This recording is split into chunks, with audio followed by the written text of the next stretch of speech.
अधिकार देणं लोकशाहीला घातक आहे असं म्हटलं आणि त्याचबरोबर ठाकरेंनी एकनाथ शिंदे यांना हटवण्याचं मान्य करता येणार नाही असं म्हटलंय. इथपर्यंत आता मला वाटतं सगळ्यात महत्वाची गोष्ट हीच आहे की जर मूळ राजकीय पक्ष हे आपल्या अध्यक्षांनी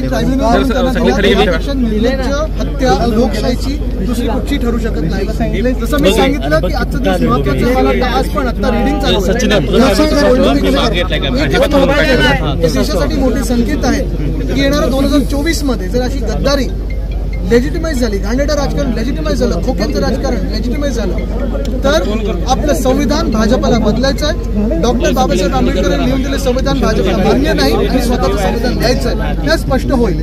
पक्ष प्रमुखांचा सर्वोच्च अधिकार देणं हा लोकशाहीसाठी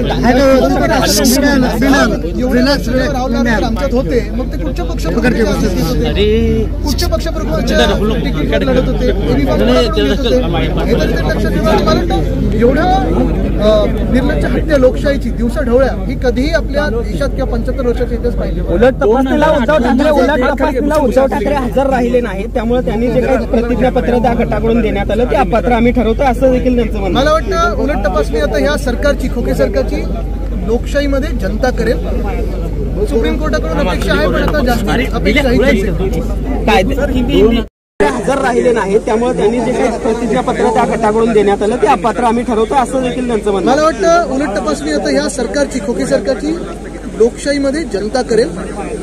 सुप्रीम कोर्टाकडून अपेक्षा आहे पण आता जास्ती अपेक्षा ही जनतेकडून. 2018 मध्ये जे काही निवडणूक झालेली आहे घटनेला धरून राहिली आहे आणि राष्ट्रीय कार्यकारिणीला सगळ्यात मोठं अधिकार असताना पक्षप्रमुखांना अधिकार देता येणार नाही अशा शिवसेनेची घटना. हास्यास्पद गोष्ट अशी आहे की ते सगळं रेकॉर्डिंग हे आपण पाहिलं असेल इलेक्शन कमिशनकडे दिलेलं आहे आणि हे सगळंच आपल्या डोळ्यादेखत झालं होतं. आपण देखील तिथे होता. मुख्य गोष्ट पुन्हा एकदा आहे की जगाला आता कळलेलं आहे की आपल्या देशात लोकशाही मारली गेलेली आहे, हिटलरशाही सुरू झालेली आहे. कायदेशीर